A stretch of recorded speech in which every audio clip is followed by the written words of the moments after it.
What's up, guys? Dabu7. I want to talk a little bit about some of the key events that we're going to see going through September of 2015. Now, there's quite a few that are listed here over on this website. I'm going to talk about a couple others along the way, but I just want to go through the timeline so people are aware of all of the things that we're going to be approaching here in September.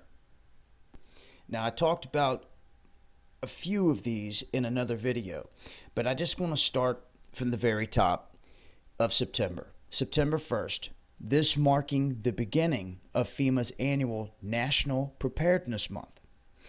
September 7th brings us Labor Day, and then September 11th, marking the 14th anniversary of 9/11. This is also the last day of trading on Wall Street before the end of the Shemitah year. This is also the end of Jade Helm in Florida that they initially had reported.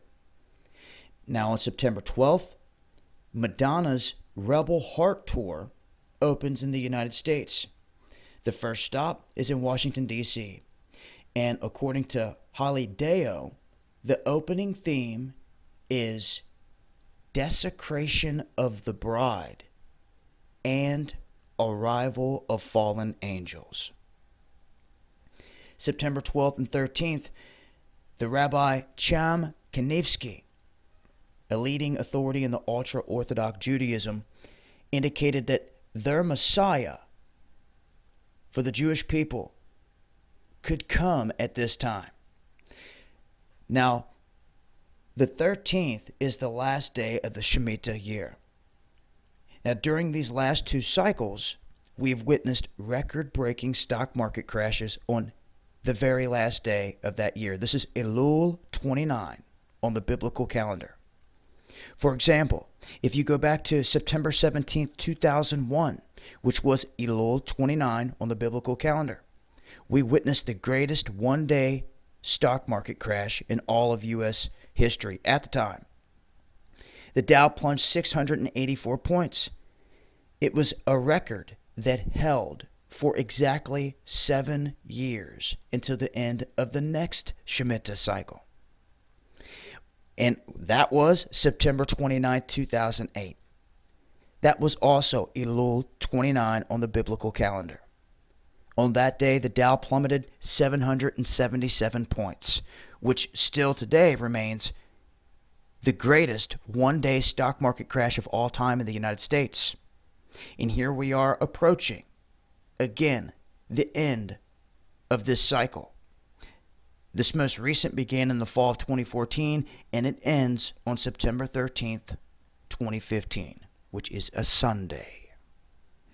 Now, on this day, there will also be a partial solar eclipse. Rosh Hashanah begins the next day on September 14th, and this is also the first day of trading on Wall Street after the end of the Shemitah year. And remember, the last day of trading before all of this is on September 11th. Now, September 15th marks the 70th session of the UN General Assembly. It's set to begin on this date.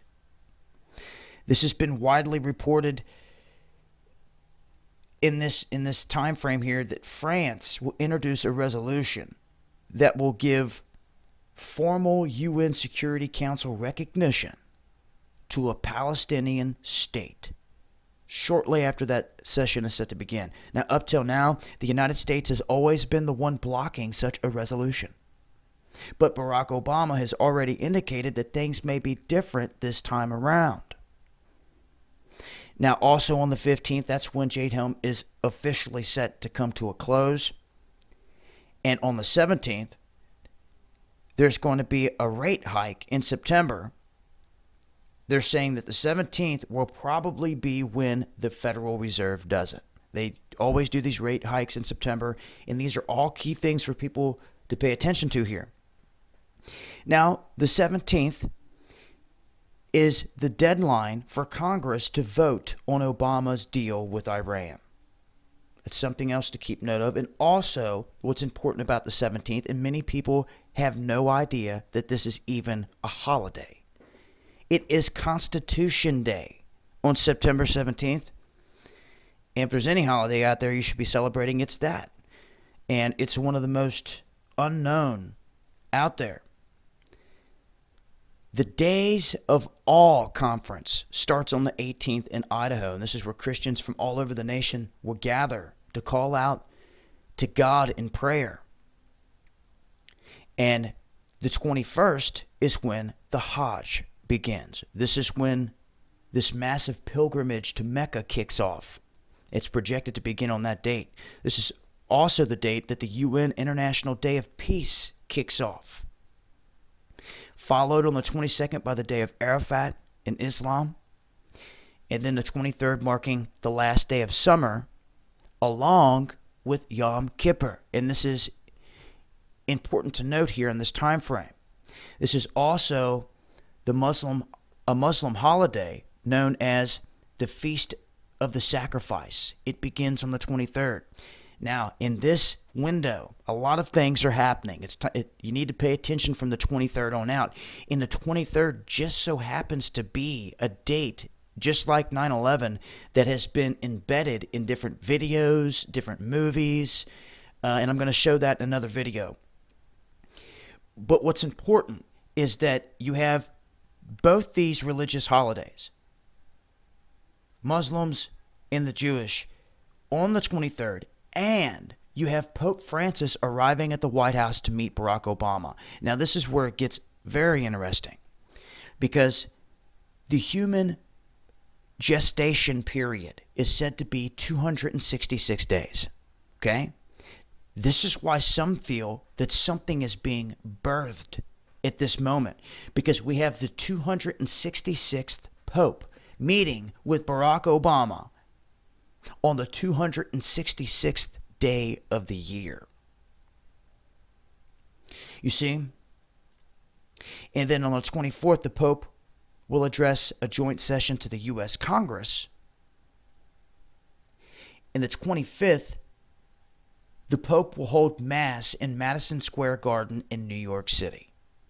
Okay? Now, the 25th just so happens to be the end of 500 days of this warning that was put out in 2014 about climate chaos. And it's going to come to an end on the day that the Pope is going to be making this big speech.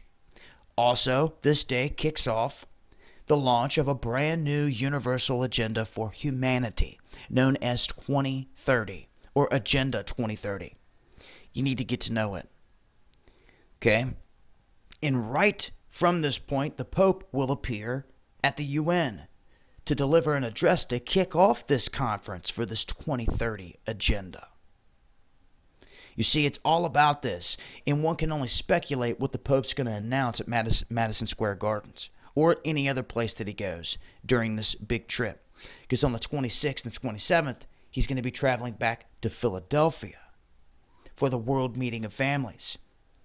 Okay, the 28th is the first day of the Feast of Tabernacles. And also, it is the last of the 4 blood moons that will fall out of this tetrad. And due to everything that we've seen at the end of these Shemitah cycles, I would say it would be wise to keep an eye on what's going down, especially when all of these things are coinciding with other religious holidays, and knowing the history and watching what the elite have done, using things as a playbook and as a time frame.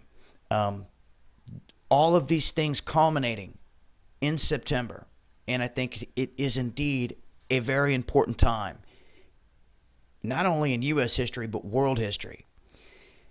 A lot of things going down during this time, and that's just what's in concrete that we know of. Anything else that pops off within this time is yet to be seen, obviously, but you can't roll out in the month of September of any kind of events popping off to play to their advantage. But these announcements from the Pope are some things I would keep an eye on, because he's going to try to set the trend here on this whole climate thing. He's meeting with Obama, UN General Assembly. You see where this is going. I'll leave a link with more information here and keep you guys posted as I come across more. It's been Dabu7. Much love.